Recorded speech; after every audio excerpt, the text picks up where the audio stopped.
Hello friends, ओम श्री गणेशाय नमः। जय माता दी। आप सभी का स्वागत है आपके अपने यूट्यूब चैनल पर। आप सभी को नवरात्रि की हार्दिक शुभकामनाएं। आज हम नवरात्रि के दूसरे दिन पर दुर्गा सप्तशती के दूसरे व तीसरे अध्याय को प्रस्तुत कर रहे हैं।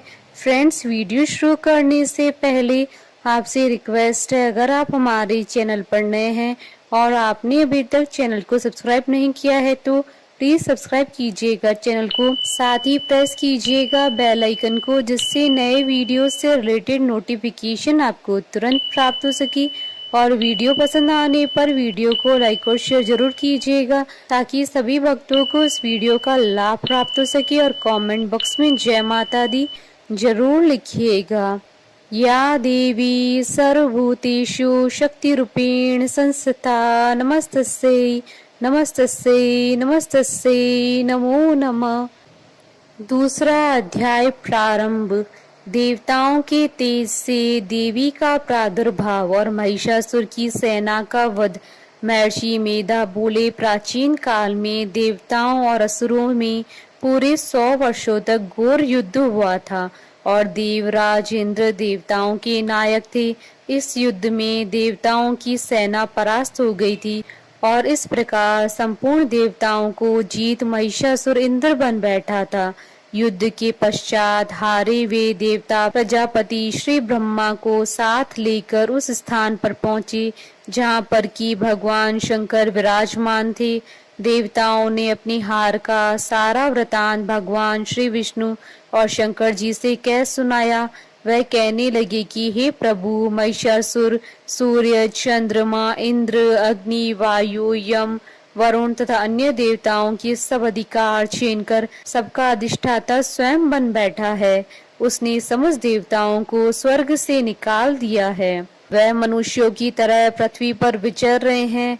दैत्यों की सारी करतूत हमने आपको सुना दी है और आपकी शरण में इसलिए आए हैं कि आप उनके वध का कोई उपाय सोचें। देवताओं की बातें सुनकर भगवान श्री विष्णु और शंकर जी को दैत्यों पर बड़ा गुस्सा आया। उनकी भौहें तन गई और आंखें लाल हो गई। गुस्से में भरे हुए भगवान विष्णु के मुख से बड़ा भारी तेज निकला और उसी प्रकार का तेज भगवान शंकर, ब्रह्मा और इंद्र आदि दूसरे देवताओं के मुख से प्रकट हुआ। फिर वह सारा तेज एक में मिल गया और तेज का वह पुंज ऐसे दिखता था जैसे ज्वाज्वल्यमान पर्वत हो।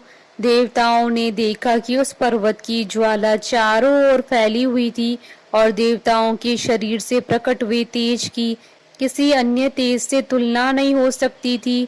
एक स्थान पर इकट्ठा होने पर वह तेज एक देवी के रूप में परिवर्तित हो गया और अपने प्रकाश से तीनों लोकों में व्याप्त जान पड़ा। वह भगवान शंकर का तेज था। उससे देवी का मुख प्रकट हुआ।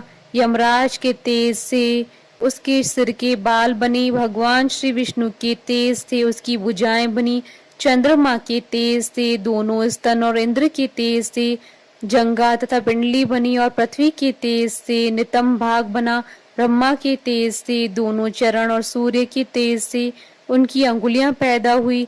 वासुओं के तेज से हाथों की उंगलियां और कुबेर के तेज से नासिका बनी। प्रजापति के तेज से उसके दांत और अग्नि के तेज से उसके नेत्र बने। संध्या के तेज से उसकी भौहें और वायु के तेज से उनके कान प्रकट हुए। इस प्रकार उस देवी का प्रादुर्भाव हुआ था। महिषासुर से पराजित देवता उस देवी को देखकर अत्यंत प्रसन्न हुए। भगवान शंकर ने अपने त्रिशूल में से एक त्रिशूल निकालकर उस देवी को दे दिया और भगवान विष्णु ने अपने चक्र में से एक चक्र निकालकर उस देवी को दे दिया। वरुण ने देवी को शंख भेंट किया। अग्नि ने इसे शक्ति दी। वायु ने उसे धनुष और बाण दिए।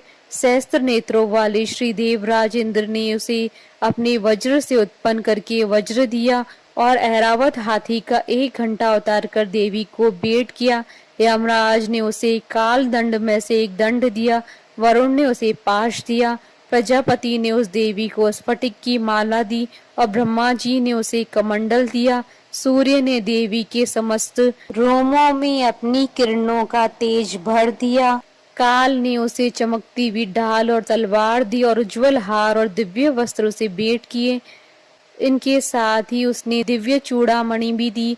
2 कुंडल, कंकण, उज्जवल अर्धचंद्र, बाहों के लिए बाजूबंद, चरणों के लिए नुपुर, गले के लिए सुंदर हंसली और अंगुलियों के लिए रत्नों की बनी हुई अंगूठियां उसे दी। विश्वकर्मा ने उनको फरसा दिया और उसके साथ ही कई प्रकार के अस्त्र और अभेद कवच दिए, और इसके अतिरिक्त उसने कभी न कुलमाने वाले सुंदर कमलों की मालाएं भेंट की। समुद्र ने सुंदर कमल का फूल भेंट किया।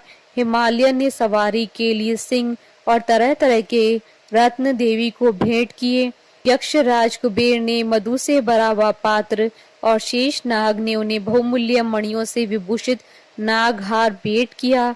इसी तरह दूसरे देवताओं ने भी उसे आभूषण और अस्त्र देकर उसका सम्मान किया। इसके पश्चात देवी ने उच्च स्वर से गर्जना की। उनके इस भयंकर नाद से आकाश गूंज उठा। देवी का वह उच्च स्वर से किया हुआ सिंहनाद समा न सका।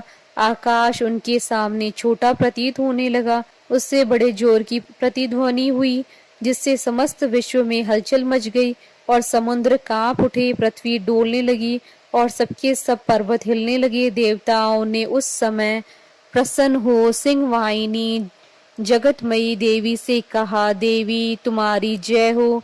इसके साथ महर्षियों ने भक्ति भाव से विनम्र होकर उनकी स्तुति की। संपूर्ण त्रिलोकी को शोकमग्न देखकर दैत्यगण अपनी सेनाओं को साथ लेकर और हथियार आदि सजाकर उठ खड़े हुए। महिषासुर के क्रोध की कोई सीमा नहीं थी।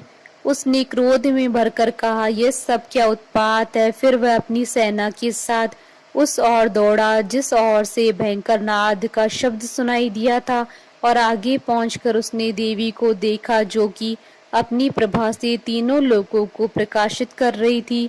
उनके चरणों के भार से पृथ्वी दबी जा रही थी। माथे के मुकुट से आकाश में एक रेखा सी बन रही थी और उनके धनुष की टंकार से सब लोग शुद्ध हो रहे थे। देवी अपनी सहस्त्रों भुजाओं को संपूर्ण दिशाओं में फैलाए खड़ी थी। इसके पश्चात उनका दैत्यों के साथ युद्ध छिड़ गया और कई प्रकार के अस्त्रों शस्त्रों से सबकी सब दिशाएं उद्भाषित होने लगी। महिषासुर की सेना का सेनापति चिक्षुर नामक एक महान असुर था। वह आगे बढ़कर देवी के साथ युद्ध करने लगा और दूसरे दैत्यों की चतुरंगणी सेना साथ लेकर चामर भी लड़ने लगा और 60,000 महारथियों को साथ लेकर उदग्र नामक महादैत्य आकर युद्ध करने लगा और महाहनु नामक असुर 1 करोड़ रथियों को लेकर, असीलोमा नामक असुर 5 करोड़ सैनिकों को साथ लेकर युद्ध करने लगा। वाशकल नामक असुर 8 लाख असुरों के साथ युद्ध में आ डटा।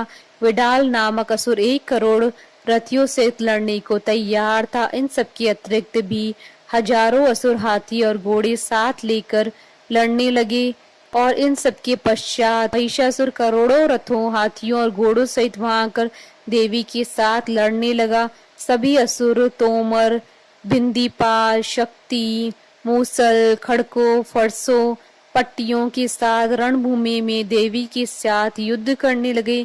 कई शक्तियां फेंकने लगे और कोई अन्य शस्त्र आदि। इसके पश्चात सबके सब दैत्य अपनी अपनी तलवारें हाथों में लेकर देवी की ओर दौड़े और उन्हें मार डालने का उद्योग करने लगे। मगर देवी ने क्रोध में भरकर खेल ही खेल में उनके सब अस्त्रों शस्त्रों को काट दिया। इसके पश्चात ऋषियों और देवताओं ने देवी की स्तुति आरंभ कर दी।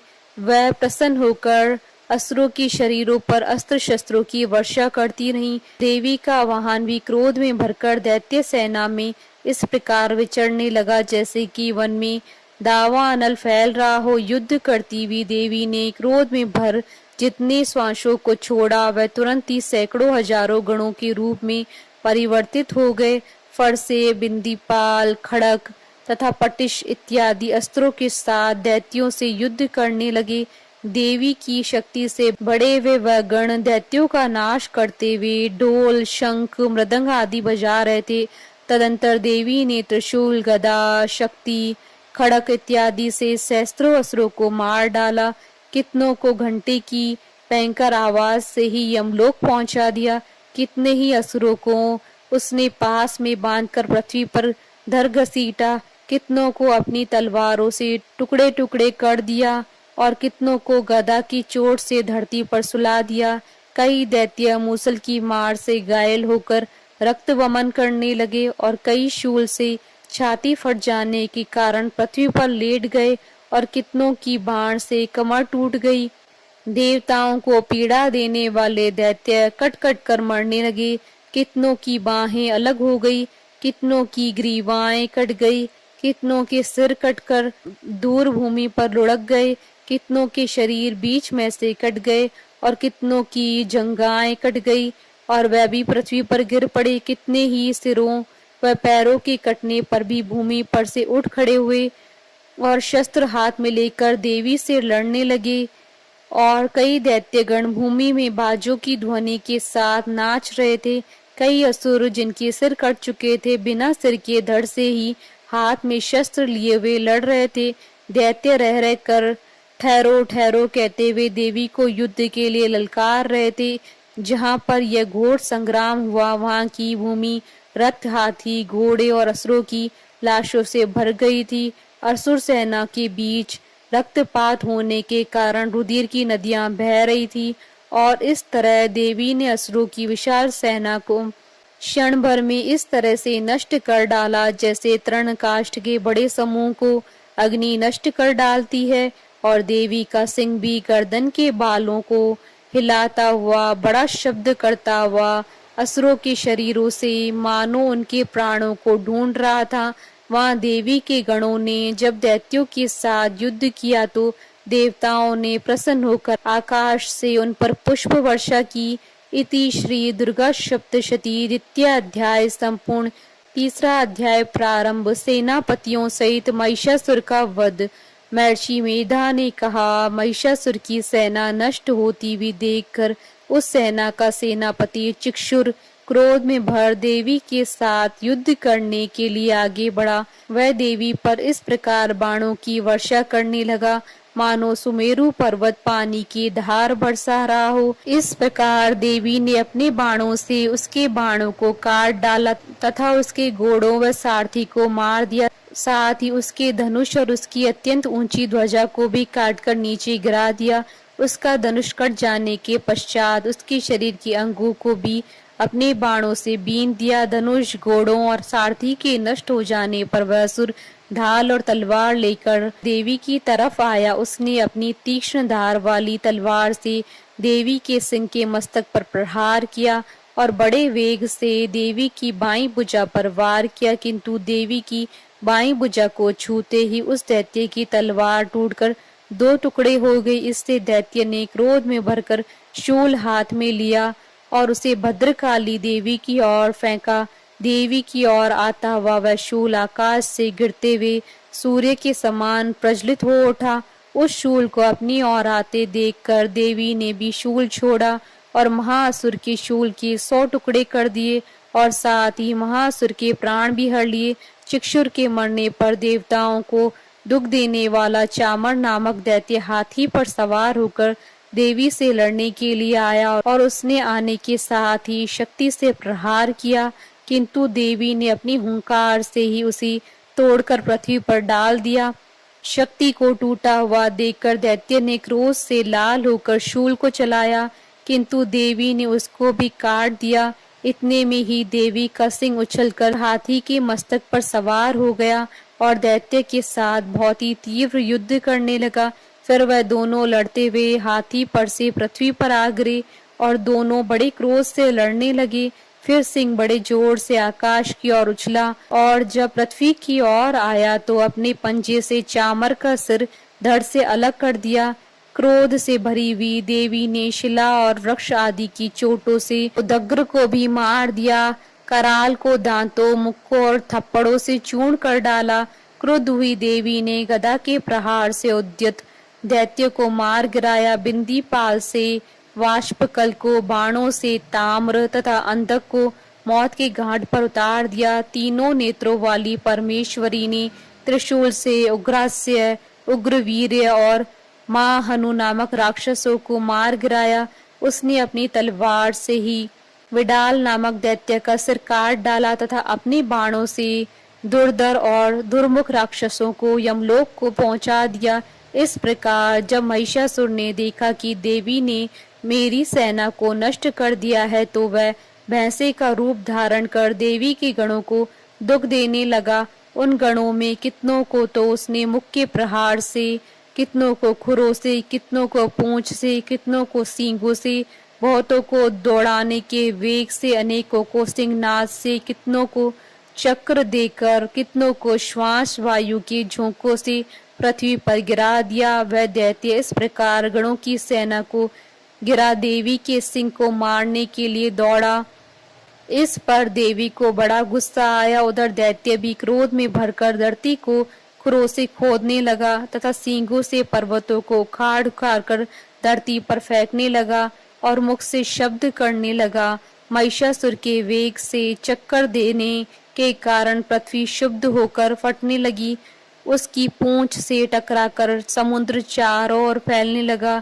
हिलते हुए सींगों के आगाज से मेघ खंड खंड हो गए और श्वास से आकाश में उड़ते हुए पर्वत फटने लगे।